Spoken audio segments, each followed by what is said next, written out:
अर्चितलिङ्गं निर्मलभासितशोभितलिङ्गं जन्मदुःखविनाशकलिङ्गं तर्पणमामि सदा शिवलिङ्गं देवमुनिप्रवरार्चितलिङ्गं कामदहनकरुणाकरलिङ्गं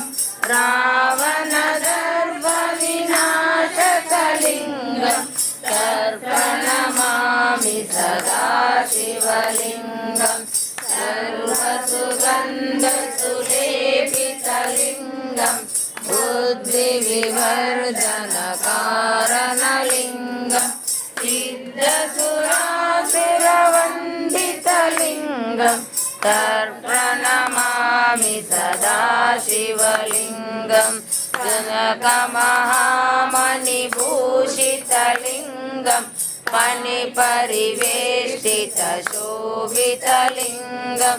दक्षसुयज्ञविनाशकलिङ्गं तर्पणमामि सदा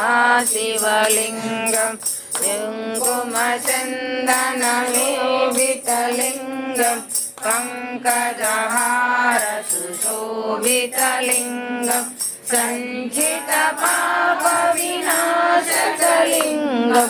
तर्पणमामि सदा शिवलिङ्गं देवगणार्चितसेवितलिङ्गं भावे भक्तिवरेव च लिङ्गं दिनकरकोटिप्रभाकरलिङ्गं तर्पणमामि